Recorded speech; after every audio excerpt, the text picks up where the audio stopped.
What's going on, guys? So if you're wondering why a fork is my microphone, it's because someone in my previous video said if I can use a fork as a microphone. So here we are. Anyway, Google's keynote is over for the Pixel 8 and the Pixel 8 Pro. No, these are not the actual devices. These are just previous Pixels that I've had and kept as well. And I just want to share my thoughts over the keynote. And I know I have some controversial takes on Google and the Pixel lineup, but I am excited for this phone and I can't wait to test it out. But you know who else can't wait to be showcased on this channel? Our sponsor, Nobody. So overall, the event was light on specs and showcased more on cameras, which is a trend lately in the industry. So let's start off with the price. And the Pixel 8 Pro comes in at a mouth-watering, a staggering, I can't think of another adjective, but it comes in at $1,000 and the Pixel 8 at $700 and the Pixel 8 most likely to release at $600. Now, with prices like these, Google has to offer some serious advantages compared to their competition since they are pretty much at the competition with these price points. Only time will tell when I get the devices at hand. The other thing that I want to talk about is the 7 years of OS support, not just security updates, but actual feature OS support for 7 years. Now, if Google is able to pull this off, I will genuinely be impressed and I'll probably invest in their stock. But it's really easy to come out on stage, make an announcement and say, hey guys, we're going to support for 7 years.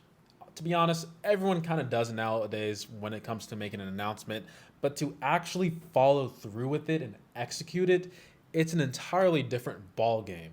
And Google is notorious for making promises and then suddenly canceling or abandoning a project by just posting an article somewhere on the internet.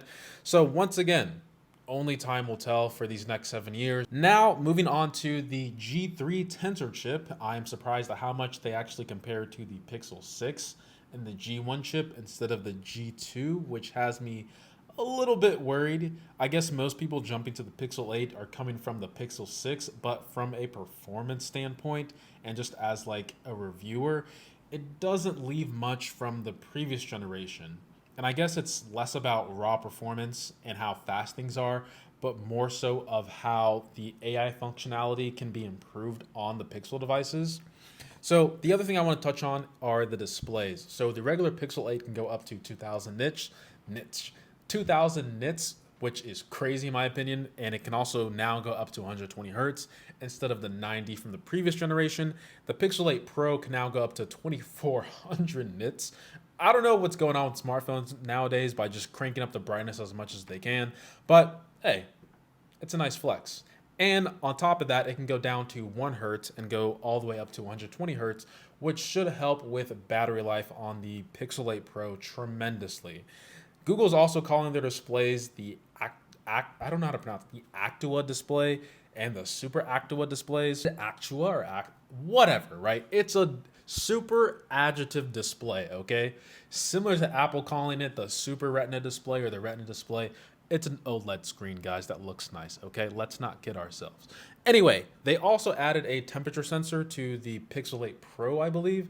I really didn't see this coming to smartphones, but they talked about some use cases such as, checking the heat on a pan or the temperature of a baby's bottle. The second one being way more realistic in terms of use cases. Now, they are still waiting for FDA to approve the ability to take your temperature with the phone itself. What kind of world do we live in? I don't know.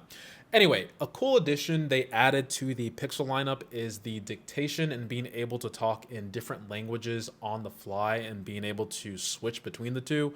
I personally don't speak any other languages. Well, verbal languages, I know coding languages, but no one really cares about that in the real world. But for those that speak two different verbal languages, Google Translate being top of the class, you're able to talk in different languages without having to change between keyboards. Don't know who really does that, but the feature is now here. Now, there was another improvement on the natural voices and the spam detection. Now, this does seem to be G3 and the Pixel 8 exclusive, which kind of sucks. But I do think this is a huge improvement due to the fact that most people were just going to hang up whenever they heard the artificial Google Assistant voice. And the newer voice, I hate to say it, sounds really human. Take a listen. Hi, I'm a Google virtual calling assistant recording this call on behalf of the person you're trying to reach. Can you say what you're calling about? Hi, you've won an all-expense paid trip to the Caribbean. Press 8 to claim your prize now. Unfortunately, the person you're calling cannot take your call right now. Have a nice day. All right, let's go to everybody's favorite subject in the past 5 years of smartphones, and that would be the cameras. I am joking, by the way. Now, across the board on the Pixel 8 and the Pixel 8 Pro, all the cameras and lenses have been improved.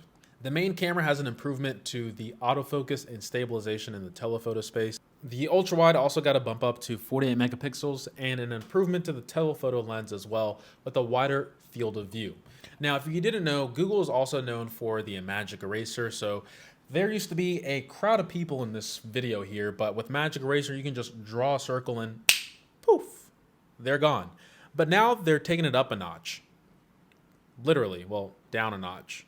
Regardless, I'm trying to be funny, but I'm not that funny. You can remove background audio.